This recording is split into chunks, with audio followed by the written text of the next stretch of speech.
ఇప్పుడు నన్ను ప్రేమించినట్టు అనుకుంటారు.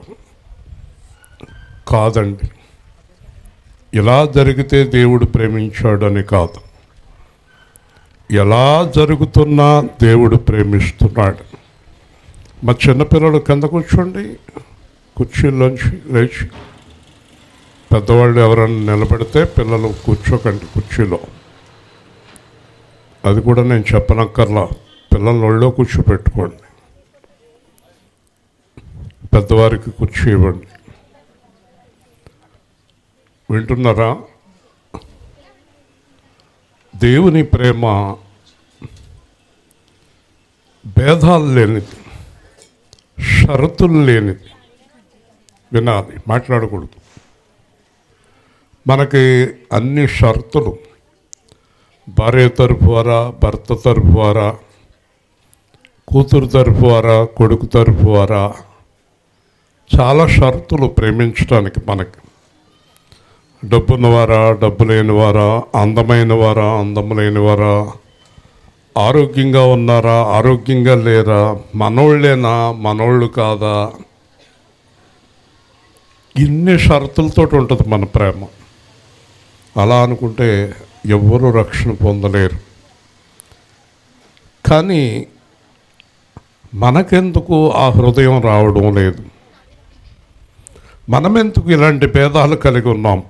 ఒక మాట చెప్పనా, ఇలాంటి భేదములు కలిగి ఉన్నందువల్ల మనకు స్వస్థత రాలేదు. దేవుని స్తోత్రం. అంటే మానసిక, ఆధ్యాత్మిక, ఆత్మీయ స్వస్థత రాలేదు. ఆ ఇరుకు స్వభావాలు, ఇరుకు ఆలోచనలు పోలేదు. ఆ ప్రేమ వస్తేనే అది పోతుంది. ఆ ప్రేమ రావాలి కదా. చాలా జాగ్రత్తగా వినాలి దేవుడి మాట. ఆ ప్రేమ కొరకు మనం ఎక్కువ ప్రార్థన చేయాలి. సాధారణంగా మనుషులు ఎలా అనుకుంటారంటే, ముఖం మీద మాట్లాడేవారు చెడ్డవారి కింద కనిపిస్తారు, వెనకాల మాట్లాడేవారు మంచివారి కింద కనిపిస్తారు. కానీ బైబిలు ముఖం మీద మాట్లాడేవారినే ఇష్టపడుతుంది. హల్లెలూయా. వాడు వెనకాల ద్వేషిస్తారు. ఫస్ట్ నుంచి మనకు దేవుడు అదే అలవాటు చేశాడు. ఏది ఉంటే చెప్పేయటం. ఈయన అందరిలోనే అనకుండా ఉంటే బాగుంటుందని వారు అనుకుంటారు. కానీ బైబిల్ అందరిలోనే చెప్పమని చెప్పిందండి. ఈరోజు చాలా ప్రాముఖ్యమైన అంశాన్ని నేను తెలియజేస్తున్నాను. 1 తెస్సలోనిక పత్రిక 5వ అధ్యాయం 4వ వచనం నుండి 1 తెస్సలోనిక 5వ అధ్యాయం 4వ వచనం. సహోదరులారా, ఆ దినము దొంగవలె మీ మీదకి వచ్చుటకు మీరు చీకటిలో ఉన్నవారు కారు. మీరందరూ వెలుగు సంబంధులను పగటి సంబంధులనై ఉన్నారు. మనము రాత్రి వారము కాము, చీకటి వారము కాము. కావున ఇతరుల వలె నిద్రపోక మెలకువగా ఉండి మత్తులము కాక యుందము. నిద్రపోవారు రాత్రివేళ నిద్రపోవుదురు, మత్తుగా ఉండేవారు రాత్రివేళ మత్తుగా ఉందురు.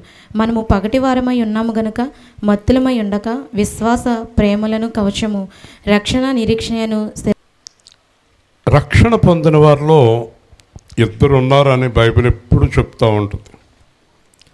రక్షణ పొందిన వారిలో, రక్షణ పొందని వారి గురించి దేవుడు మాట్లాడటం లేదు. రక్షణ పొందిన వారిలో 2 ఉన్నారు. ఒకరు నిద్రపోయేవారు, ఒకరు మెలకువగా ఉన్నవారు. ఒకరు మెలకువగా ఉన్నవారు, ఒకరు నిద్రపోయేవారు. చెప్పండి. మెలకువగా ఉండేవారు, నిద్రపోయేవారు. మెలకువగా ఉండేవారు ఎవరు, నిద్రపోయేవారు ఎవరు అనేది మనం ఈరోజు తెలుసుకుందాం. ఉదాహరణకి, కొన్ని ప్రాంతాల్లోనికి దొంగలు వచ్చినప్పుడు ఆ రోజుల్లో ఆ ప్రాంతం వారంతా డ్యూటీ వేసుకునేవారు.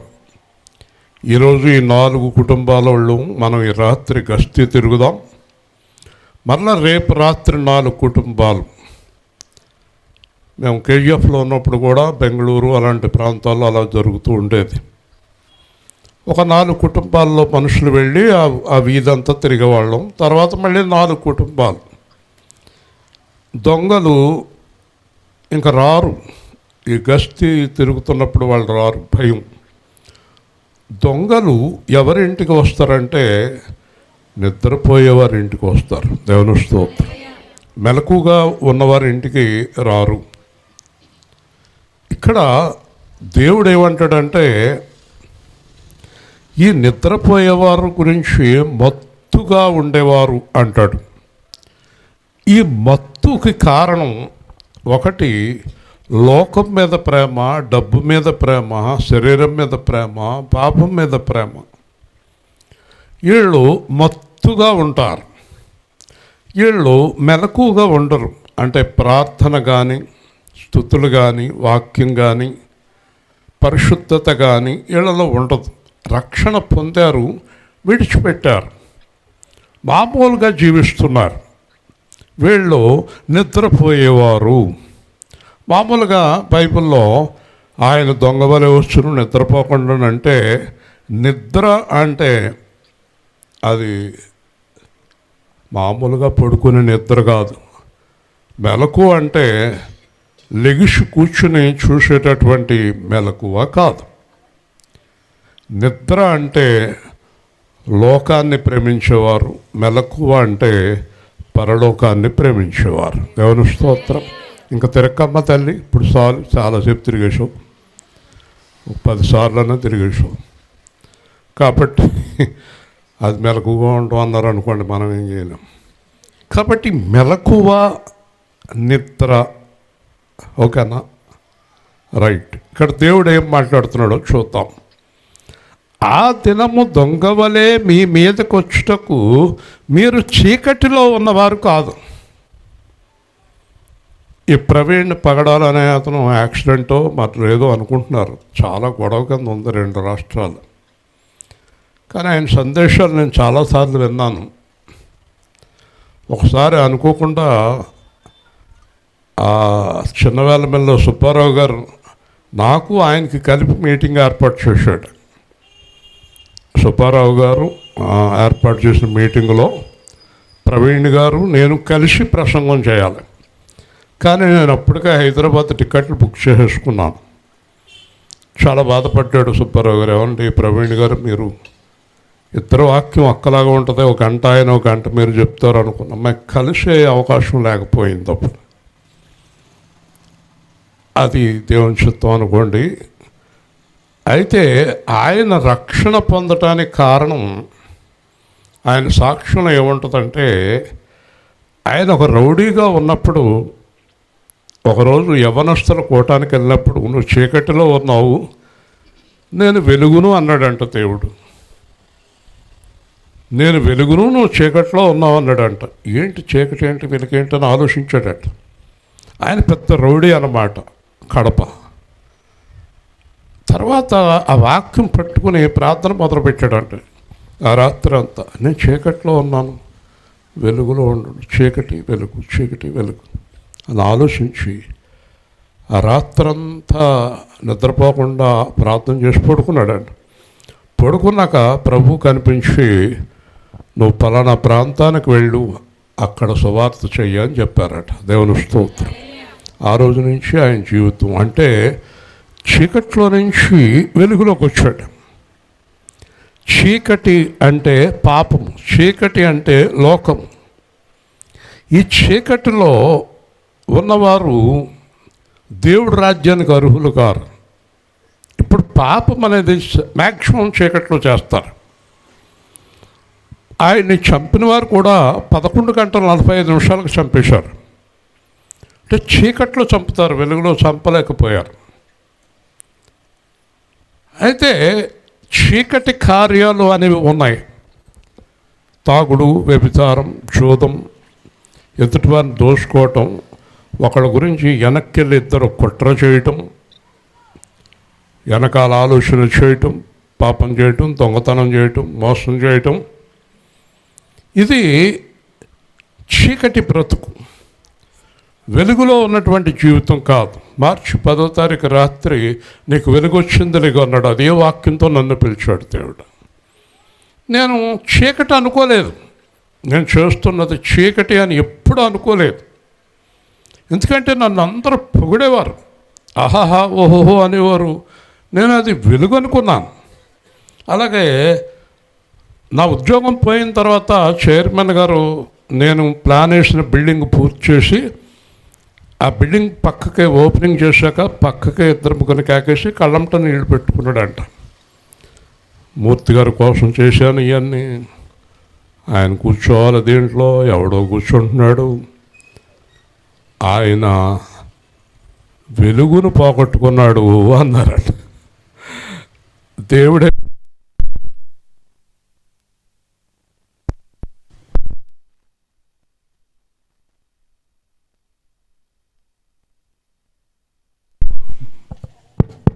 దేవుడేమో నన్ను చీకట్లోంచి వెలుగులోకి తీసుకొస్తే ఆయనేమన్నాడు, ఈయన చీకట్లోకి వెళ్ళాడు అన్నాడు. హల్లెలూయా. వింటున్నారా?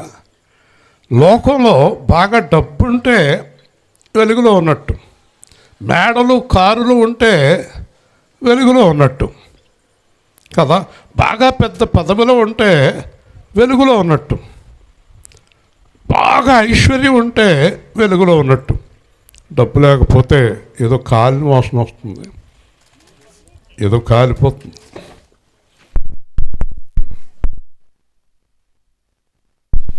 ఏంటి ఇక్కడ అంతా అడవాడు చేసేస్తున్నారు ఇందాక నుంచి.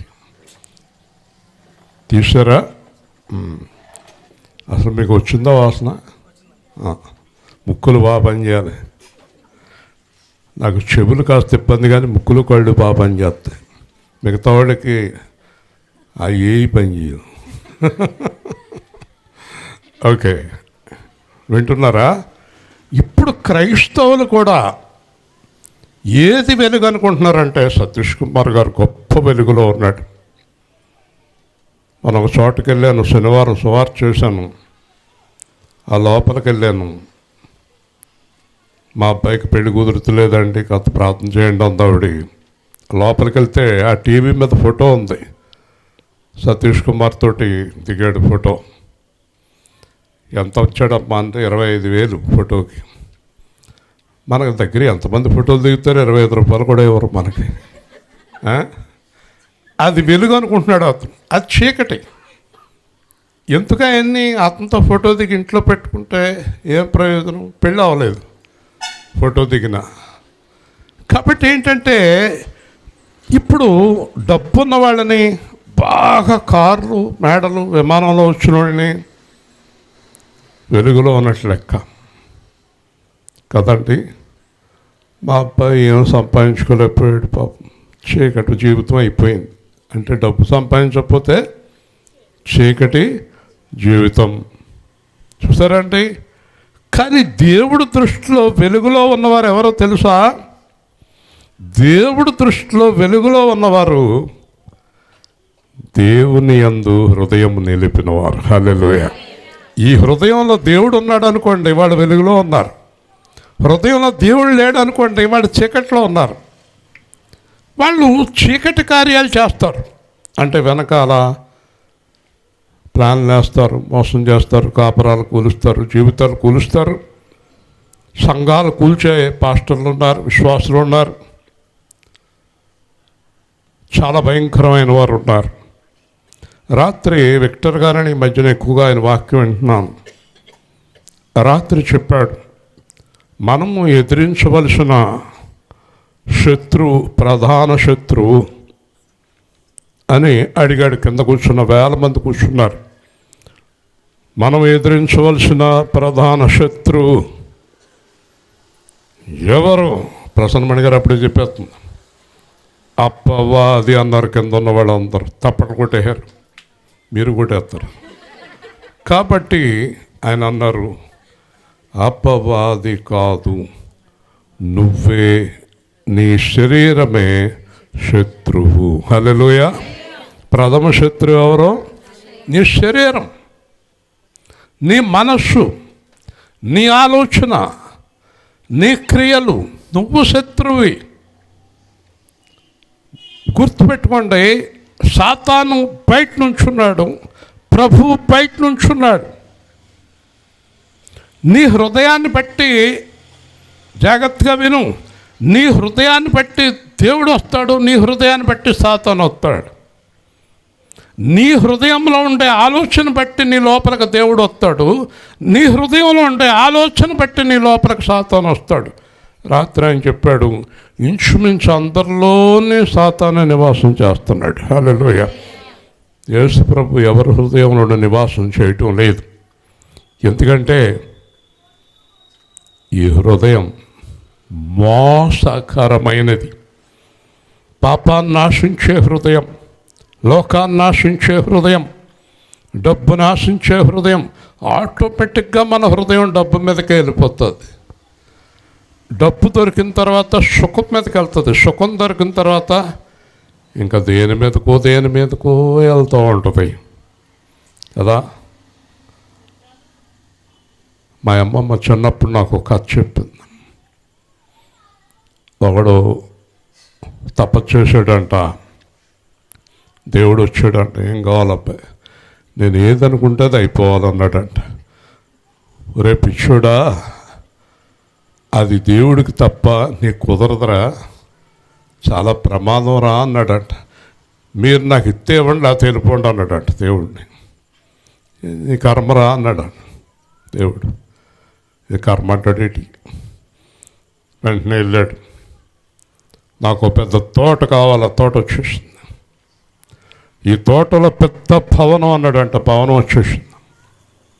అనేక మంది చెలికత్తులు, పనివాళ్ళు, వంట వాళ్ళు, భటులు, వాళ్ళు వచ్చేసారు. అనుకుంటే అయిపోద్ది కదా. వింటున్నారా గ్లోరీ గారు? అనుకుంటే అయిపోతుంది. అప్పుడప్పుడు నన్ను కదుపుతాడు అనుకుంటున్నాడు. కాబట్టి నేను కదుపుతలేదు, పరిశుద్ధాత్మ మాట్లాడతాడు. నాకు మీరు అసలు గుర్తులేరు. కాబట్టి అన్నీ అయిపోయినాయి.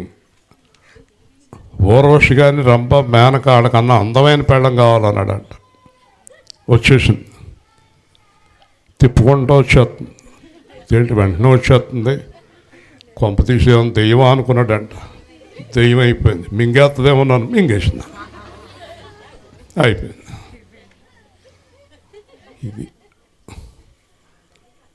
దేవుడు తప్ప మనకు ఏదనుకుంటే అది అయిపోయే వరం ఉండకూడదండి. హల్లెలూయా. ఇప్పుడు నాకే వరం ఉంటే ఎంతమందిని కాల్చేతును కదా. నాకు కోపం వచ్చిన వాళ్ళలో అంటే వాళ్ళు కాలిపోతారు. కాలిపోయి ఇంకా డోలకి ఎవరా అంటారు, మైక్ ఎవరు పెడతారు. ఒకసారి విశ్వాసరాజు మీద కోపం వచ్చింది అనుకో, ఇలాగ అన్నాను అనుకో, తర్వాత మైక్ ఎవరు పెడతారు, ఆ ఫోటోలు ఎవరు పెడతారు. మన యేసు మీద కోపం వచ్చింది అనుకో, కాలేపు మీద కోపం వచ్చింది అనుకో కదా. ఇలాగ సులామితి మీద, హ్యాప్ మీద కోపం వచ్చింది అనుకోండి, వంట చేసేవాళ్ళు, పాటలు పాడేవాళ్ళు కాడి. కాబట్టి మనకు అలాంటి వరాలు ఉండకూడదు కదా స్వాతి. దేవుని స్తోత్రం చెప్తాం. హల్లెలూయా. గులూరి గారికి ఆ వరం ఉందనుకోండి, ఓ రోజు ఆయన గారిని మీరు నశించిపోతురు కాక అంటే నశించిపోతాడు అనుకోండి, మరలా మీరు ఒత్తిడి కాకంటే రాడు. డేంజర్. ఓకే, అర్థమైంది. ఇప్పుడు మనకి ఎంతవరకు ఇవ్వాలో అంతవరకు ఇచ్చాడు దేవుడు. దేవుని స్తోత్రం. హల్లెలూయా. ఈవిడికి ఇచ్చిన డేంజరే, అన్నీ భయమే. ఈవిడి మెట్లు దిగేటప్పుడు అయ్యి బాబా మెట్లన్నీ ఉన్నాయో లేదో అనుకుంటుంది. మెట్లన్నీ ఉన్నాయో లేదో అనుకుని ఎదరకు పడిపోద్ది అన్నమాట. ఓకేనా. కాబట్టి గుర్తుపెట్టుకోండి, దేవుడికి ఈ శరీర సంబంధులు అనేవారు చీకట్లో ఉన్నవారికి ఎంత లెక్క, లోకాన్ని ప్రేమించేవారు చీకట్లో ఉన్నవారికి ఎంత లెక్క. కానీ వాళ్ళే నచ్చుతారు మనకి. చూసారా, ఈరోజు డబ్బున్న వ్యక్తి, పలుకుబడి ఉన్న వ్యక్తి, పేరున్న వ్యక్తి, వాళ్ళే మనకు నచ్చుతారు. క్రైస్తవులకు కూడా ఎంత పాపమో చూడండి. ఎందుకంటే యేసుక్రీస్తు ఏమీ లేనివాడు, పౌలు ఏమీ లేనివాడు, పేతురు ఏమీ లేనివాడు, మోషే ఏమీ లేనివాడు, వీళ్ళందరూ ఏమీ లేనివారు ఒంటరిగా పిలువబడ్డారు. ఏమీ లేనివారే బైబిల్ గ్రంథంలో గొప్పవారు. హల్లెలూయా. హల్లెలూయా చెప్పండి. మరి మనకు లేనివారు నచ్చరు. ఉండాలి, అన్నీ ఉండాలి. కాబట్టి ఇక్కడ అంటాడు, మీరు చీకటిలో ఉన్నవారు కాదు, మీరు వెలుగు సంబంధులు, పగటి సంబంధులు. చెప్పండి. వెలుగు సంబంధులు, పగటి సంబంధులు. అంటే అర్థం ఏంటి? వెలుగు సంబంధులు అంటే నేను ఈ లోకమునకు వెలుగై ఉన్నాను. హల్లెలూయా. అంటే ఎవరు సంబంధులు? మనం చెప్పాలి. మీరు ఒక మాట చెప్పాలి. ఏర్పుల్ సెంటర్లో నుంచుని ఏర్పుల్ వాళ్ళు, కత్తపాడు సెంటర్లో నుంచుని కత్తపాడు వారు, రాలింగ్ సెంటర్లో నుంచుని రాలింగ్ వారు, తణుకు సెంటర్లో నుంచుని తణుకులో చెప్పాలి. యేసు ప్రభు యెరూషలేములో ఎత్తైన స్థలం మీద నుంచుని నా యందు పాపమున్నదని ఎవరు నిరూపించగలరు అన్నాడు. హల్లెలూయా. మీరు అడగాల మాట. వేల్పూర్ సెంటర్లో మనం వేల్పూర్ వాళ్ళు అందరూ నిలబడాలి. రండి, వేల్పూర్లో ఎవరైనా మేము పాపం చేశామని నిరూపించగలరా అని అడగాలి. కత్తోపాళ్ళు చెప్పాలి, కంతేరు వాళ్ళు కంతేరులో చెప్పాలి, తణుకు వారు తణుకులో చెప్పాలి. ప్రసన్నమైన అరిగెక్కి మొత్తం సందుల్లో ఉన్న వాళ్ళందరినీ కేకేసి బాగానే పాపం చేశాను అని అడగాలి ఆవిడ. యాష్ సాక్ష్యం కావాలి. వాళ్ళే వెలుగు సంబంధులు. హల్లెలూయా. నా యందు పాపం ఉన్నదని ఎవరు నిరూపించగలరు అని ఎలుగెత్తరిచాడు యేసుక్రీస్తు. అదే చెప్పాడు ప్రవీణ్. ఒకరోజు డిబేట్ జరుగుతుంటే, మీరు రకరకాల దేవుళ్ళు దేవతలు అంటున్నారు, ఒప్పుకుంటాను, కానీ నేనేమీ అనడం లేదు. కానీ మీలో ఎవరైనా, ప్రపంచంలో ఎవరైనా యేసుక్రీస్తు ఈ తప్పు చేశాడని నిరూపించగలరా? హల్లెలూయా. నిరూపించగలరా? మాట్లాడరేంటి? హల్లెలూయా. మరి ఆయన పిల్లల్ని ఎందుకు నిరూపిస్తున్నారు? ఈవిడ ఎలా చేసింది, ఆ పాస్టర్ గారు ఎలా చేశాడు, ఈ పాస్టర్ ఇలా చేసింది, వీళ్ళు నమ్ముకున్న వాళ్ళు ఎలా చేశారు, ఆ సందులో వాళ్ళు అలా చేశారు, ఆ గొంతులో వాళ్ళు అలా చేశారు, వీళ్ళు అలా చేశారు, వాళ్ళు అలా చేశారన్న చెడ్డ పేరు మీకు ఎందుకు వస్తూ ఉంది? మీరు యేసుని అనుసరించట్లేదు. ఇప్పుడు దేవుడు పౌలు ద్వారా మీరు వెలుగు సంబంధులు అంటున్నాడు. వెలుగు సంబంధులు అంటే యేసుక్రీస్తుని పోలి నడుచుకునేవారు. హల్లెలూయా. అర్థమైందా? అర్థమైందా మీకు? యేసుని పోలి నడుచుకునేవారు. చెప్పాలి, గట్టిగా చెప్పండి. యేసుని పోలి నడుచుకునేవారు ఎవరు? వెలుగు సంబంధులు. హల్లెలూయా. యెహోవా మహిమ నీపైన ఉదయించేను చూడుము. యెహోవా మహిమ నీపైన ఉదయించేను చూడుము. లెమ్ము తేజరిల్లుము, నీకు వెలుగు వచ్చుయున్నది, నీకు వెలుగు వచ్చుయున్నది. యెహోవా మహిమ నీపైన, యెహోవా మహిమ నీపైన ఉదయించేను చూడుము. ఉదయించేను చూడుము. సమాధానమును నీతిని, సమాధానము నీతిని భూషణములుగా అలంకరింతును.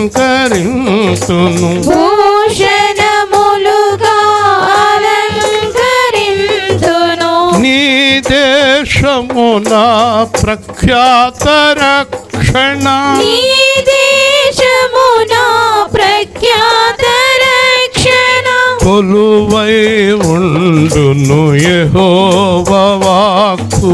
కొలువైయుండును యెహోవా వాక్కు. ఆలెమ్ము తేజరిల్లుము,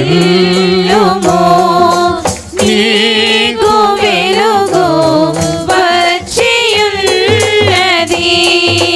నీ దుఃఖ దినములు సమాప్తమాయెను నీ దుఃఖ దినములు సమాప్తమాయెను నీ జనులంతా నీతి పరులై నీ జనులంతా నీతి పరులై మహిమను పొందెదరు మహిమను పొందెదరు దేశములను స్వతంత్రించుకొని దేశములను స్వతంత్రించుకొని మహాబలవంతులు అయ్యెదరు మహాబలవంతులు అయ్యెదరు యెహోవానే ఈ కార్యం చేయుదును యెహోవా నేనే ఈ కార్యం చేయుదును నీ దుఃఖ దినములు సమాప్తమాయెను నీ దుఃఖ దినములు సమాప్తమాయెను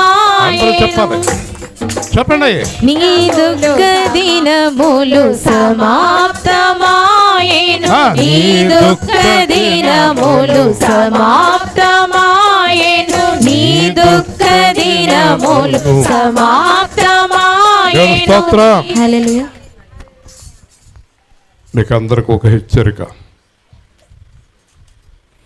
మీలో ఎవరిలో అయితే చీకటి కార్యం లేదో ఈ రోజు నుంచి మీరు దేవుడి దగ్గర వాగ్దానం చేస్తే మేము చీకటి పనులు చేయం, ఇంకా ఈరోజే మీ దుఃఖం సమాప్తం అయిపోయింది. హల్లెలూయా. ఈరోజే చీకటి పనులు తెలుసు కదా, దేవుడికి వ్యతిరేకమైనటువంటి జీవితం, ప్రవర్తన, మాటలు, చూపులు, హృదయాలోచనలు చాలా ప్రమాదకరం. సాతాను దేవుడితో అంటాడంటే రాత్రి వ్యక్తి చెప్తున్నాడు, అతని ఆలోచన అంతా నా వైపు ఉంది, నీ వైపు లేదు. ఆమె ఆలోచన అంతా నా వైపు ఉంది, నీ వైపు లేదు. చూడు, ఆలోచన చూడు ఎలా చేస్తుందో ఆవిడ. డబ్బు గురించి, స్థలాలు, పొలాలు, ఇళ్ళు, మేడలు, బంగారం, బట్టల గురించి, లోకము గురించి ఆలోచిస్తుంది ఆవిడ. నీ గురించి ఆలోచించట్లేదు. అతను చూడు ఎలాగ ఆలోచిస్తున్నాడో. వాళ్ళు కారు కొనుక్కున్నారు, వీళ్ళు కారు కొనుక్కున్నారు, వాళ్ళు మేడ కట్టుకున్నారు, వీళ్ళు మేడ కట్టుకున్నారు, వాళ్ళు అక్కడ ఉన్నారు, వీళ్ళు ఎక్కడ ఉన్నారని ఆలోచిస్తున్నాడు ఇతను. ఇంకొక ఆవిడ చూడు, ఆవిడని విమర్శిస్తుంది, ఆవిడని ద్వేషిస్తుంది, ఆవిడని తిడుతుంది, ఆవిడ పడిపోవాలని, కూలిపోవాలని కోరుకుంటుంది. చూడు ప్రభువా, వీళ్ళెవ్వరూ కూడా నీ గురించి ఆలోచించటం లేదు. ఏం చేస్తాడు దేవుడు? ఏం చేస్తాడు దేవుడు? అందుకే హృదయం ఎప్పుడైతే దేవుడి వైపు తిరిగిందో అప్పుడే వెలుగు సంబంధులు అయిపోయారు. హల్లెలూయా. హృదయం దేవుడి వైపుకి తిరగకుండా మీరు వెలుగు సంబంధులు కారు, చీకటి సంబంధులు. మనము వెలుగులో ఉన్నవారము, పగటి సంబంధులము. అందరూ చెప్పండి, మనము రాత్రి వారము, చీకటి వారము కాదు. ఈ మాట మనుషులతో దేవుడితో చెప్పాలా? దేవుడితో చెప్పాలి, దేవుడితో చెప్పాలి ఈ మాట.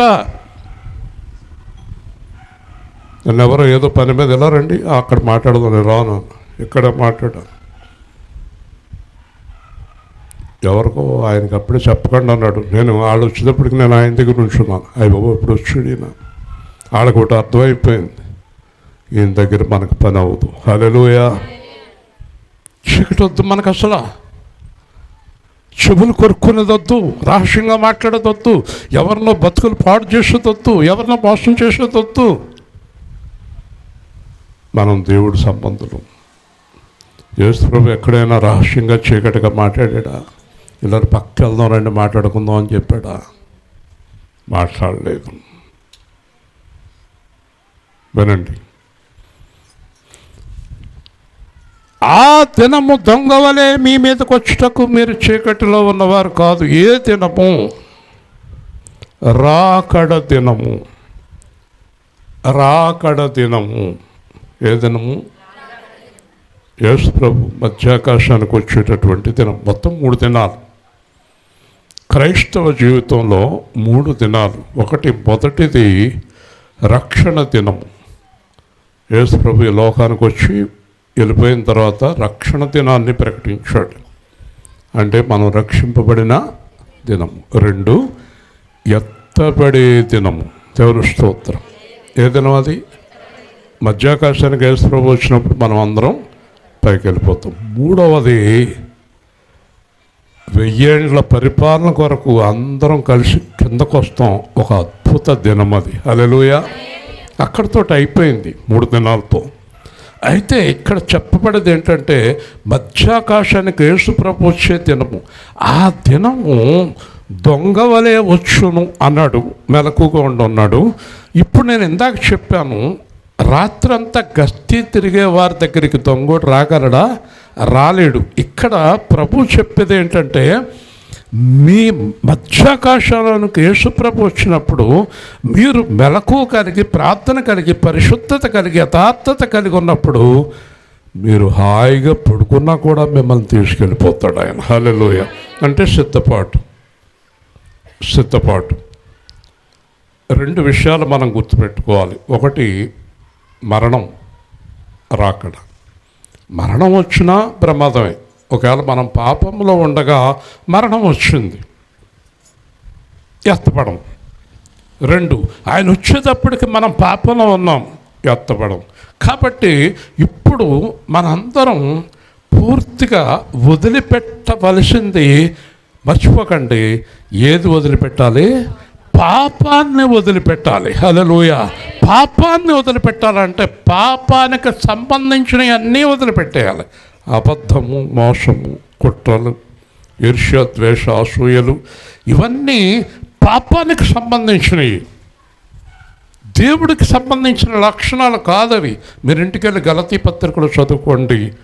ఒకటి పాప సంబంధమైనది, ఒకటి దేవుని సంబంధమైనది. ఆ 9 ఈ విషయాలు రాయబడి ఉంటాయి. అలాంటి జీవితాన్ని మనము కలిగి ఉండాలి. మనము రాత్రి వారము కావు, చీకటి వారము కావు. కావున ఇతరు వలె నిద్రపోక మెలకువగా ఉండి మత్తులు కాక ఉందాం. మెలకువగా మత్తులు కాక ఉందాము అంటే ఆ పాపాత్ములతోటి భాగస్థులు అవ్వకుండా ఉందాము. ఎందుకంటే ఇలా రమ్మా, నీ డబ్బు ఇక్కడిస్తే డబల్ అయిపోద్ది, అది పాపమే. ఇలా రామ్మా, ఆ పనిలోకి వెళ్తే మనకు చాలా బాగుంటుంది, అది పాపమే. మోసకరమైన సలహాలు ఇచ్చేవారు చాలా తెలివిగా, చాలా మంచిగా ఉన్నట్టు మనకు కనబడుతుంది. ఎంతవరకు ఎంతకమ్మా ఇలా ఉండిపోయావు, ఇలా చేస్తే సరిపోద్ది అని. ఒకసారి హైదరాబాద్లో ఒక షాపులో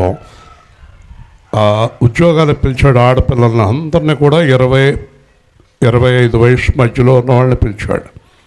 పిలిచిన తర్వాత ఆ లోపలికి వెళ్ళిన తర్వాత వాళ్ళకి ఒక్కొక్కళ్ళకి నెలకి ఆ రోజుల్లో 25,000 జీతం, రోజు భోజనాలు అన్నీ కూడా. ఇంకందరూ ఆకర్షితులై వెళ్ళిపోయారు. లోపలికి వెళ్ళిన తర్వాత డ్రెస్సులు చూపించాడు. ఆ డ్రెస్సులు వేసుకుని వాళ్ళ షాపులో నుంచోవాలి. ఆ డ్రెస్సులు, బట్టలు ఎలా ఉన్నాయంటే ఒక పీలికల్లాగా ఉన్నాయి. అసలు డ్రెస్సు వేసుకున్నట్టే ఉండదు. వాళ్ళు మొత్తం శరీరం అంతా పైనుంచి కిందకి క్లియర్గా కనిపిస్తుంది. ఏంటంటే ఏం డ్రెస్సులు మరి ఊరికే ఇస్తారు 25,000 నెలకి. దాంతో ఒక 15 మంది ఒప్పుకున్నారు, ఆ ఉద్యోగంలో జాయిన్ అయిపోయారు. ఒక 10 మంది వెనక్కి వచ్చేసారు, ఆ ఉద్యోగంలో జాయిన్ అవ్వలేదు. మీరు 25,000 కాదు, మళ్ళీ ఏదో 50,000 కాదు, ₹1,00,000 కాదు, 10 లక్షలు కాదు, 10 కోట్లు ఇచ్చినా మేము చెయ్యం. హల్లెలూయా. జాగ్రత్తగా వింటున్నారా కదా? ఆ 15 మంది 10 మందిని తింగరోళ్ళలాగా, పనికిమాలినోళ్ళలాగా చూశారు. 1 సంవత్సరం షాపు ఎక్కడ చూసినా కలెక్షన్ విపరీతంగా ఉంది. జనం అందరూ అక్కడికి వెళ్ళిపోతున్నారు అని చూస్తానికి. 1 సంవత్సరం అయింది, మొత్తం సీజ్ చేసేసారు. ఆ ఓనర్ను జైల్లో పడేశారు, వాళ్ళందరినీ కోర్టు కేసులో పడేశారు. అంటే మొత్తం షాపులో ఉన్న వాళ్ళందరూ వ్యభిచారులు అయిపోయారు. గొప్ప వాళ్ళు రావటం, వాళ్ళు బుక్ చేసుకోవటం, ఒక రకంగా వ్యభిచారం కేంద్రం అయిపోయింది అది. చూసారా, చివరికి అందరూ సర్వనాశనం అయిపోయి, పేరంతా పోయి, జీవితాలు నాశనం అయిపోయి, నెలకు 25,000 కోసం జీవితం మొత్తం పోయింది. దేవుని స్తోత్రం. సాతాను ఏం చేస్తాడంటే నిన్ను ఆకర్షిస్తాడు. ఏముంది, కొంతసేపు నువ్వు ఇలా ఉంటే చాలు అంటాడు. కాబట్టి ఇక్కడ దేవుడు అంటున్నాడు, ఇతరుల వలె మనము జీవించవద్దు. హల్లెలూయా. ఎవరిలాగా? చీకటిలో ఉన్నవారిలాగా. మనకేముంది అది చాలు, మనం ఎలా జీవిస్తున్నాం అది చాలు, దేవుడు మనకిచ్చింది చాలు, దేవుడిచ్చిన జీవితం చాలు, నాకు నీ కృప చాలును ప్రియుడా, నాకు నీ కృప చాలును, నాకు నీ కృప చాలును. ప్రియుడా, నాకు నీ కృప చాలును.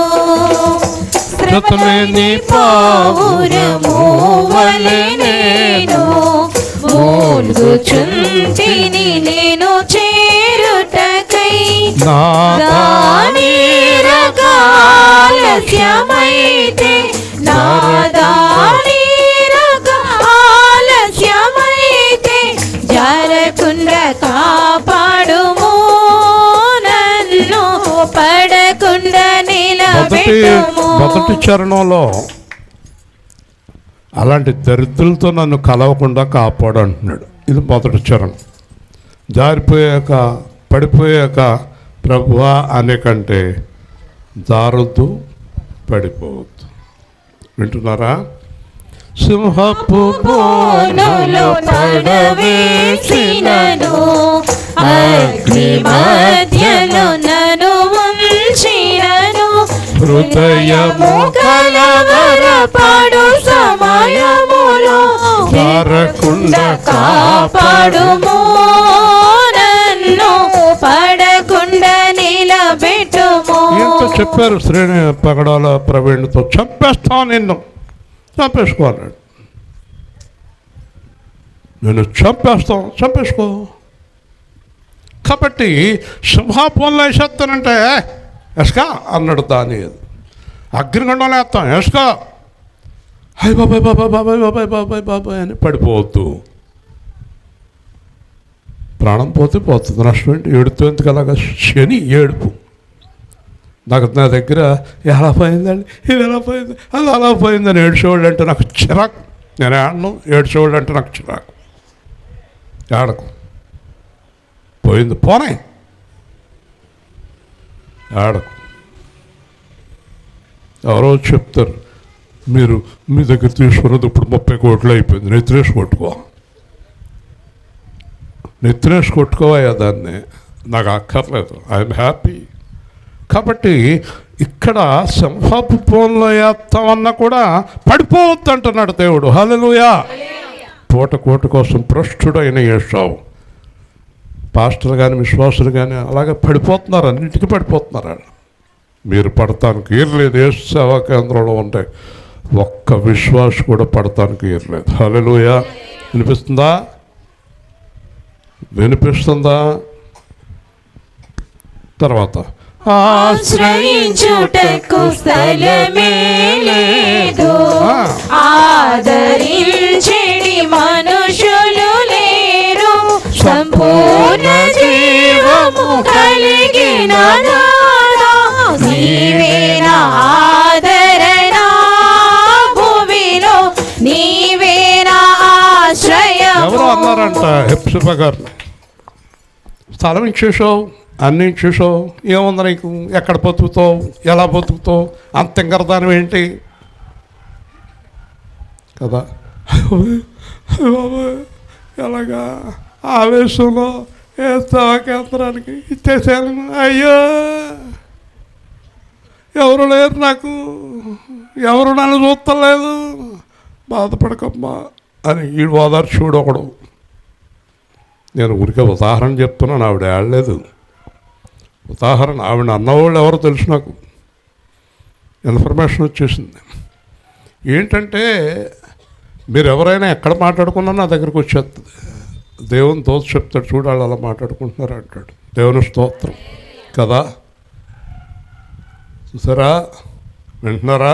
సందర్భం ఎక్కడి నుంచి ఎక్కడ తీసుకొచ్చేసాడు. పాట పాడిన ఆవిడ మీదకి వచ్చేసింది సందర్భం కదా. చూసారా, వింటున్నారా? మీలో చాలామంది ఇల్లు లేదు, స్థలం లేదు, పొలం లేదు కదా, ఏసీ లేదు, టీవీ లేదు, ఫ్రిడ్జ్ లేదు, వాషింగ్ మెషిన్ లేదు. మీ ఏడుపు తగలయ్యా. ఏం ఏడుపులండి బాబు? ఏడుపు? పనికి మళ్ళీ ఏడుపు. పిల్లోడు ఎదిగిపోతున్నాడు, ఎలా చదివించాలి? పిల్లేమో అలాగే వెళ్ళిపోతుంది, ఎలా పెళ్లి చేయాలి? 3వ చరణం అదే, ఏడుస్తున్నాడు. ఆశ్రయించడానికి స్థలమే లేదు. కాబట్టి ఈ 3 చరణాల్లో చూస్తే నీ కృప చాలును అన్నాడు. హల్లెలూయా. ఏం చాలునంట? నీ కృప చాలును. నా భార్య అంత ఒక రోజుని అన్నీ అయిపోయినాయి, ఖాళీ అంది. ఆ రోజు నాకు బాగా గుర్తుంది. 2000 సెప్టెంబర్ 16. కంప్లీట్ 0. ఏమంటే అంతా అయిపోయింది. పిల్లలు, మీరు, నేను, ముసలోళ్ళు 2 మిగిలాం. నేను ఆ టైంలో మాట్లాడలేదు. పొలం రిజిస్ట్రేషన్ అన్నీ చేసేసి ఇంటికి వచ్చి సీరియస్గా కూర్చున్నాను. అప్పుడు నా పిల్లలు, నేను, ఆవిడ కలిసి ప్రార్థన చేసుకున్నాక నేను నా భార్యతో అన్నాను, ఈరోజు సంపూర్ణంగా యేసు ప్రభు మన లోపలికి ప్రవేశించాడు. హల్లెలూయా, హల్లెలూయా. నేను ఏదైనా మాట్లాడేటప్పుడు కొంతమంది మమ్మల్ని అంటారు. పైగా నాకు ఒక పేరు ఉంది, వాక్యంలో పెట్టి కొట్టేస్తాడు. వాక్యంలో పెట్టి కొడతాం ఏంటి? వాక్యంలో పెట్టి కొట్టవలసిన అవసరం నాకేంటి? డైరెక్ట్గా చెప్తాను నేను ఆ మాట. మీరంటే ఎవరన్నా అంటే నాకు ఏమైనా భయమా ఏంటి? మీలో ఎవరన్నా నాకేమైనా భయమా? ఏమ్మా, సాయం గారు అంటే భయమా? చెప్పండి. సాయం గారు అంటే ఎప్సిబా గారికి భయం ఉండొచ్చు, నాకు భయం ఏంటి? దేవుని స్తోత్రం, హల్లెలూయా. నేను ఎవరికి భయపడను. మొండి మనిషిని కాబట్టే యేసు ప్రభు సేవకుండా అయ్యాను. హల్లెలూయా. కాబట్టి నేను అన్నీ అనుభవించాను. ఏమీ లేదు మా దగ్గర, ఇంకా ఏమీ లేదు మా దగ్గర, 0. అప్పుడు నా భార్యతో అన్నాను, ఈరోజు దేవాది దేవుడు మన ఇంట్లోకి వచ్చేసాడు. హల్లెలూయా. నీకు తెలుసా, ఆ రోజు నుంచి ఈ రోజు వరకు చెయ్యి ఎవరి దగ్గర చాపలేదు. ఈరోజు చెయ్య ఎలాగ ఉంది సంఘంలో చాలామందికి తెలుసు, చాలామందికి తెలుసు. ఇలా ఉందమ్మా, ఇలా ఉందా? దేవుని స్తోత్రం చెల్లిద్దాం. హల్లెలూయా. గట్టిగా చెప్పండి, హల్లెలూయా. ఎవరు భయపడినా నేనున్నానమ్మా అంటాను. ఏమంటే ఎలాగండి హాస్పిటల్, నేనున్నా. ఏమంటే ఇలా రాజమండ్రి, నేనున్నాను అనేవాడు ఎవరో తెలుసా? 0లోంచి వచ్చినవాడు. హల్లెలూయా, దేవుని స్తోత్రం. అర్థమవుతుందా మీకు? కాబట్టి 3 చరణాలు మనం చూస్తే దేవుని కృప చాలు, ఏం లేకపోయినా పర్వాలేదు అనేది బైబిల్ చెప్తుంది. హల్లెలూయా. దేవుని కృప ఉంటే ఏమవుతుందో తెలుసా? నీ ప్రతి అవసరం ఆ టయానికి ముందే దేవుడు తీరుస్తాడు. హల్లెలూయా. కాకపోతే మనం దేవుడి మీద ఆధారపడతాం, వత్తలేదు. ఎవరో ఒకరి దగ్గర గొయ్యమని ఎడుతున్నాం, గొల్లుమని ఎడుతున్నాం, బాబో ఇలాగ అయిపోయింది అంటున్నాం. ఎంత ఏడ్చినాడు సాయం చేస్తారంటే నీకు? ఒకవేళ నువ్వు ఏడ్చిన తర్వాత వాళ్ళు అనే మాట ఏంటో చెప్పనా? అది కూడా నేను విన్నాను. మరి ఎవరు పోగొట్టుకోమన్నారు నిన్ను అంటారు. బోర్డు సలహా ఒకటి ఇస్తారు. దేవుని స్తోత్రం, హల్లెలూయా. అబ్బాయి డబ్బున్నప్పుడు జాగ్రత్తగా ఉండవలసింది అన్నాడు ఒక ఆయన నాతోటి. మరి ఆ రోజు నీ దగ్గరికి రావాల్సింది నేను అన్నాను. ఈ పనికి మన సలహాలు ఎందుకు, మనకి అవసరం లేదు. హల్లెలూయా. గట్టిగా దేవుని స్తోత్రం, హల్లెలూయా. కాబట్టి మనం లోకంతో కలిసి లోకపు ఆలోచనలు చేయొద్దు. లోకంలో ఉన్నవాళ్ళు మహిమ మీ ఆయన పంపిదంతా ఇలా చేసేస్తున్నావా, చివరికి ఏమవుతుందో తెలుసా, ఇలా చేస్తున్నావా, తప్పు కదా, నేను ప్రాణం చెప్తాను నీకు, ఇలా చేసుకో. మాట్లాడరేంటి, ఏమ్మా అటు చూస్తున్నారేంటి ఇంత గట్టిగా చెప్తుంటే? మనకు సలహాలు చెప్పేవాళ్ళు అందరూ కూడా డబ్బున్న వాళ్ళ దగ్గరికి వెళ్తారు. డబ్బు లేని వాళ్ళ దగ్గరికి సలహా చెప్తారండి, ఎవరు రారు కదా. నా దగ్గరికి కూడా ఎవరు సలహా చెప్తానికి రారు, ఎందుకంటే బయట పెట్టేస్తాను. ఎవరు చెప్తూ మానేశారు. మా బావగారు కూడా చెప్పరు. మూర్తిగారితో ఏం చెప్పనులే అంటాడు, మా ఆవిడతో చెప్తాడు. దేవుని స్తోత్రం. అప్పుడప్పుడు పావని కూడా సలహాల కోసం వెళ్తుంటుంది. వెళ్ళకూడదు, దేవుడు సలహా వెళ్ళాలి. నేను ఎక్కడికి వెళ్ళలేదా అంటుంది కదా. వింటున్నారా? యెహోవా యందలి భయభక్తులే జ్ఞానమునకు మూలము. హల్లెలూయా. దేవుడిచ్చినంత గొప్ప సలహా చెప్పండి, ఎవరు చెప్పండి, ఇవ్వలేరు. ప్రతి సలహాలోని స్వార్థం ఉంటుంది, దేవుడి సలహాలో ఏ స్వార్థం ఉండదు, అంతా నీ మేలే ఉంటుంది. హల్లెలూయా, హల్లెలూయా. మనము పగటి సంబంధులము. ఓకే. తర్వాత మత్తుగా ఉండేవారు రాత్రివేళ మత్తుగా, మనము పగటి వారమై ఉందము గనక మత్తులమై ఉండొద్దు. క్రైస్తవుల్లోనే పగటి చీకటి సంబంధులు ఉన్నారు. కాబట్టి ఇక్కడ దేవుడు ఏం చెప్తున్నాడంటే చాలా జాగ్రత్తగా వినండి. 1, 2, 3, 4, 5 అందరూ నాతో కలిసి జాగ్రత్తగా ధ్యానం చేయండి. చెప్పండి. మొదటిది విశ్వాసము.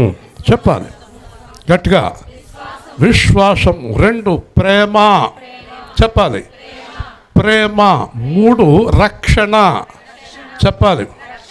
4 నిరీక్షణ. చెప్పాలి, నిరీక్షణ. ఇంకోటి కూడా ఇంకో చోట చెప్పాడు, అది 5 ప్రార్థన. దేవుని స్తోత్రం. ఇప్పుడు ఈ ఉండేవారు మెలకుగా ఉన్నారు. ఇప్పుడు చూడండి, మొదటిది మనం చూసినప్పుడు విశ్వాసం.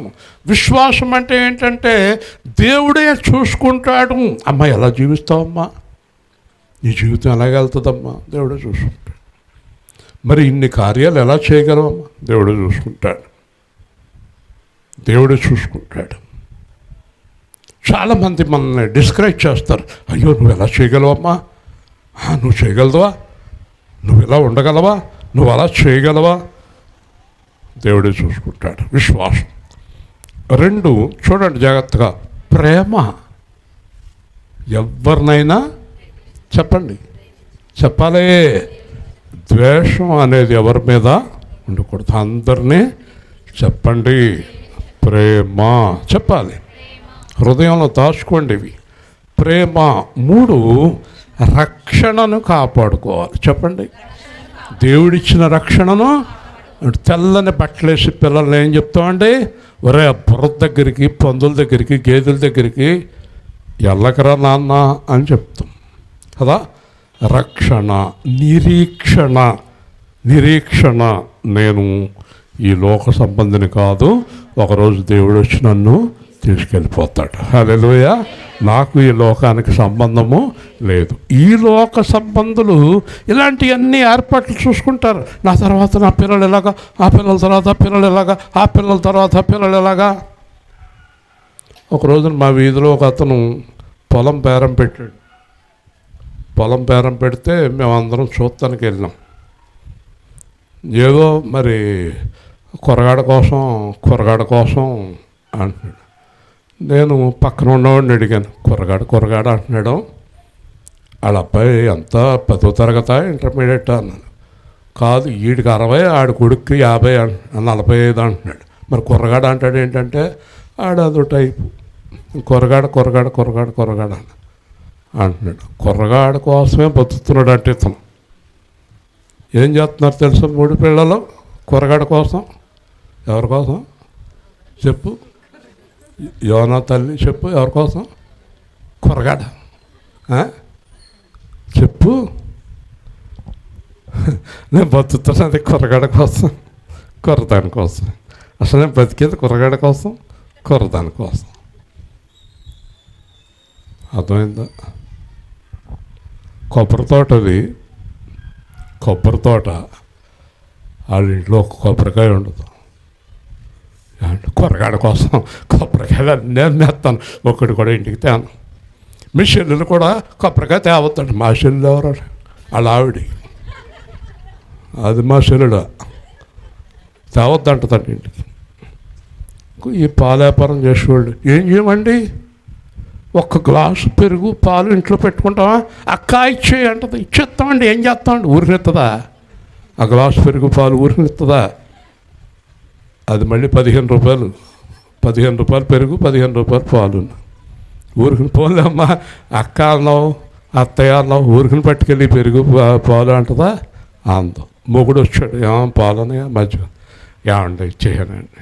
కూతురు వచ్చింది, కొడుకు వచ్చాడు అంటే కొడుకుని కూతుర్ని దగ్గరికి కాక చెప్తుంది, మీకోసమేరా పాలు పెరుగు మేజను అంటది. ఇది తాగదు, మొగుడిని తాగనవదు, పిల్లల్ని తాగనవదు. ఇంతకీ కొరగాడు అన్నాడు కదా, ఆడ అనారోగ్యం పాలైపోయి మనసు పట్టేసాడు. దేవుని స్తోత్రం. గట్టిగా చెప్పాలి.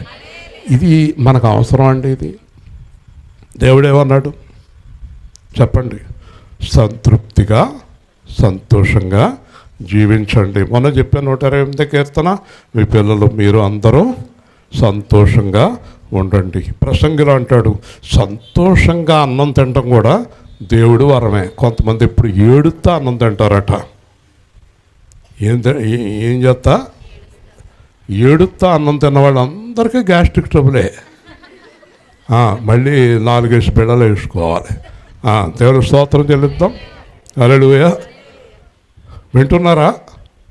మనము రక్షణ, నిరీక్షణ, విశ్వాస, ప్రేమ కదండి, 5 ప్రార్థన, ఇవన్నీ కలిగి ధరించుకుందాము. హల్లెలూయా. ఇప్పుడు మనం దేవుడికి ఎలా కనిపించాలంటే పరిపూర్ణుల్లాగా కనిపించాలి. చాలా ముఖ్యమైన పాయింట్ చెప్పినే ముగించేస్తున్నాను. మనం అప్పుడే సువార్త ప్రారంభించి గంట అయిపోతుంది. చూడండి జాగ్రత్తగా. ఎందుకనగా మన ప్రభువైన యేసుక్రీస్తు ద్వారా రక్షణ పొందుటకు దేవుడు మనలను నియమించెను కానీ ఉగ్రత పాలకుటకు నియమించలేదు. హల్లెలూయా. ఈ పాయింట్ ఎంత లోతైన సత్యం అంటే, ఈరోజు వరకు ప్రపంచంలో నాని కుర్చీలేదా ఏంటి అని నిలబడ్డాం, కూర్చు. ఈరోజు వరకు ప్రపంచంలో ఒక వాదం ఉంది. ఒక వాదం. ఆ వాదం ఏంటంటే 7 సంవత్సరాల శ్రమల కాలం. నిద్ర వచ్చేస్తుందా? 7 సంవత్సరాల శ్రమల కాలం, 3.5 ఏళ్ళు శ్రమలు, 3.5 ఏళ్ళు మహాశ్రమలు. శ్రమల కాలంలో సంఘం ఉంటుందని ఒకడు, శ్రమల కాలంలో సంఘం ఉండదని ఒకడు. ఇది పెద్ద వాదం అండి.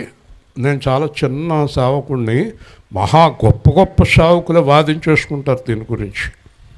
కానీ ఒకరోజు దేవుడు నాకు బయలుపరిచిన సత్యం ఏంటంటే, శ్రమల కాలంలో ఎక్కడ ఉన్నా, ఒకవేళ ఎక్కడ ఉన్నా, అర్థమైందా మీకు, మనలను ఉగ్రత పాలవనివ్వడట, రక్షణ పొందుతానికే దేవుడు నియమించాడు. హల్లెలూయా. ఎక్కడ ఉన్నా మనకి భయము లేదు. చెప్పండి, ఎక్కడ ఉన్నా మనకి భయము లేదు. దానికి కారణం ఏంటంటే, ముగింతనం, మనము వెలుగు సంబంధులం. హల్లెలూయా. ఇప్పుడు పాపం చేసేవాళ్ళం అనుకో, మనం భయపడుతూ జీవించవలసిందే. ఏదో ఒక రోజున మన మీదకి దేవుని ఉగ్రత వచ్చేస్తుంది, ఉపద్రవం వచ్చేస్తుంది. మనం ఎత్తబడే సంఘములో ఉండాలి అంటే కనుక యేసు ప్రభు స్పష్టంగా చెప్పాడు, మీరు ఎత్తబడాలి అంటే జయించేవారుగా ఉండాలి. హల్లెలూయా. ఎలా ఉండాలమ్మా? మరి పాపము భ్రమ, పాపం లాగేస్తుంది మనం. ఒకడిని డబ్బుతో లాగుతుంది, ఒక మనుషులను లాగుతుంది, ఒకడిని పొగడ్తలతో లాగేస్తుంది. సాతానికి మనల్ని ఎలా పడగొట్టాలో బాగా తెలుసండి. కాబట్టి ఈ ధరించుకోగలిగితే రక్షణ, నిరీక్షణ, ప్రార్థన, విశ్వాసము, ఈ యొక్క కవచాన్ని మనం ధరించుకుని ఎప్పుడు దేవుడితో కలిసి జీవిస్తుంటే కనుక మనము దేనికి భయపడనక్కర్లేదు. హల్లెలూయా. దేనికి, ఎవ్వరికి అసలు మీకు భయమే అవసరం లేదు. ధైర్యంగా ఇదిగో మీ రాజు తెంచుచున్నాడు, మీ తలలెత్తుడి, సమీపమాయె మీ విడుదల, ధైర్యమునందుడి. ఇదిగో మీ రాజు తెంచుచున్నాడు, మీ తలలెత్తుడి,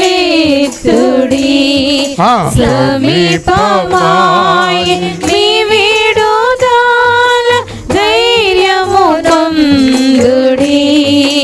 యుద్ధములు, కలహములు, వైరములు, నిందలు, హింసలు, అపవాదులు, అంతమునకు సూచనలివి, మేల్కొనియుండుము. ఇదిగో మీ రాజు తెంచుచున్నాడు, మీ తలలెత్తుడి, అక్రమము, అవినీతి ప్రబలుచు అందరి ప్రేమలు చల్లారును, అంతము వరకు కాపాడుకొమ్ము మొదటి ప్రేమను. ఇదిగో మీ రాజు తెంచుచున్నాడు, మీ తలలెత్తుడి, సమీపమాయె మీ విడుదల, ధైర్యమునందుడి. చిగురించుచున్నది అంజూరము, ఏతించుచున్నది వసంతము, ఉరివచ్చునట్లు అందరిపైకి అంతము వచ్చును. ఇదిగో మీ రాజు తెంచుచున్నాడు, మీ తలలెత్తుడి, సమీపమాయె మీ విడుదల, ధైర్యమునందుడి. ఎల్లప్పుడూ ప్రార్థన చేయొచ్చు, మత్తును చింతను వీడుము, విశ్వాస, ప్రేమ, రక్షణ్యములు ధరించి. దేవుని స్తోత్రం. చూసారా, ఇప్పుడు దాకా మనం చదువుకున్న వాక్యంతో ఈ పాట రాయబడింది. కాబట్టి ముగించే ముందు చెప్తాను, మీరు అచ్చు యేసుక్రీస్తులాగా జీవిస్తున్నారనుకోండి, అసలు దేనికి భయపడాలండి మనం? ఒక విషయం చెప్పను ముగించే ముందు, అసలు యేసుని మీరు నమ్ముతున్నారా, నమ్ముతలేదా? నమ్ముతున్న వారి చేతులు ఎత్తండి. ఇంకా మీ జీవితంలో భయపడకండి, తెలుసండి. దేనికి భయపడుతున్నారు మీరు అసలు? డబ్బు గురించా, మనుషుల గురించా, లోకం గురించా, సాతాను గురించా, అత్తగారి గురించా, మాంగారి గురించా, మొగుడు గురించా, కొడుకు గురించా, కూతురు గురించా, పాస్టర్ గారి గురించా, తిండి గురించా, ఆరోగ్యం గురించా, క్యాన్సర్ గురించా, దేని గురించి భయపడుతున్నారు మీరు? నేను ఈరోజు ప్రకటిస్తున్నాను, యేసుని నమ్మిన వారు దేనికి భయపడక్కర్లేదు. హల్లెలూయా. భయపడతారు. నిరీక్షణ, ఆయన 100% వస్తాడు, మనల్ని తీసుకెళ్తాడు, మనల్ని నడిపిస్తాడు, మనల్ని రక్షిస్తాడు, మనల్ని కాపాడుతాడు, మనలను 100% దేవుడు మనల్ని తీసుకెళ్తాడు. జాగ్రత్తగా వినండి, ముగింతున్నాను. రక్షణ పొందుటకే దేవుడు మనలను నియమించును. చెప్పండి అందరూ. ఏం పొందటానికి? కాపాడుకోండి, ఉగ్రత పాలవ్వకండి. ఉగ్రత చీకటి సంబంధుల మీదకి, అవిధేయుల మీదకి వస్తుంది. దేవుడికి ఇష్టం లేని పని చేసి మీరు ఇష్టమైపోయిన పనిలో ఉన్నాం అనుకోకండి, అది చాలా ప్రమాదం. చాలా ప్రమాదం. ఎందుకంటే ఒకవేళ అన్యాయంగా ఎన్ని సంపాదించినా అన్ని విడిచిపెట్టి వెళ్ళాలన్న విషయాన్ని మర్చిపోకండి. చివరికి పాపం మిగిలే జీవితాన్ని కలిగి ఉండకండి. పాపము మిగిలే జీవితం కాదు, పరిశుద్ధత మిగిలే జీవితం. కాబట్టి మెలుకొని ఉన్నా నిద్రపోవచ్చున్నా తనతో కూడా జీవించిన నిమిత్తము మన కొరకు మృతి పొందెను. హల్లెలూయా. యేసు చనిపోవటానికి కారణం అందరూ మర్చిపోకండి. యేసు చనిపోవటానికి కారణం మనందరం పైకి వెళ్ళాలని. హల్లెలూయా. మర్చిపోకండి. యేసు ఎందుకు చనిపోయాడండి చెప్పండి? మనము పైకి ఆయనతో వెళ్ళాలని. మర్చిపోకండి. ప్రతి ఒక్కరు ఇంటి దగ్గర గుర్తుపెట్టుకోండి. యేసు ఎందుకు చనిపోయాడు చెప్పమ్మా? నేను పాతాళానికి వెళ్ళకుండా. మర్చిపోకండి ఈ మాట. యేసు నన్ను పరలోకం తీసుకెళ్తానికి చనిపోయాడు. కాబట్టి ఒకరికొకరు ప్రార్థన చేసుకుంటూ క్షమాభివృద్ధిగా ఉంటూ ఒకరినొకరు హెచ్చరించుకుంటూ ఇలాంటివి ఎంతో అవసరం. సువార్తలు, ప్రార్థనలు, ఉపవాస ప్రార్థనలు, హెచ్చరికలు. ఇప్పుడు ఈ రాత్రి మీకు వచ్చిన హెచ్చరికతో మీరు జాగ్రత్తగా ఉండే అవకాశం ఉంటుంది. మన సేవా కేంద్రం ఇంచుమించు రోజు మనకు వాక్యం వినబడుతూ ఉంది. జాగ్రత్తగా ఉందాం, ప్రార్థన చేసుకుందాం. ప్రేమగల తండ్రి, రాత్రికాలం మందు మీరు ఇచ్చిన వాక్య భాగాన్ని బట్టి స్తోత్రాలు తండ్రి. మరి ఈ కుటుంబాన్ని మీరు విడిచిపెట్టకండి. రక్షణ లేని పిల్లలను రక్షించండి. ఎంతో ప్రయాసపడి వారు ఈ కార్యక్రమాన్ని ఏర్పాటు చేసుకున్నారు. తగిన ఫలాలు వారికి దయచేయండి. దీనికి సహకరించిన వారందరినీ దీవించండి. ప్రేమ విందు తర్వాత జాగ్రత్తగా అందరినీ నడిపించండి. తిరిగి రేపు జరిగే ఉపవాస ప్రార్థనను దీవించండి. వరుసగా ఉన్న కార్యక్రమాలను దీవించండి. యేసు నామములో ప్రార్థిస్తున్నాము తండ్రి. ఇంచుమించుగా మనకు ఒక 10-12 సంవత్సరాల కిందట అనుకుంటాను, డేట్ కరెక్ట్గా గుర్తులేదు, కానీ భోజనాలు ఇక్కడే ప్రారంభమైనవి. మన సువార్త అమ్మా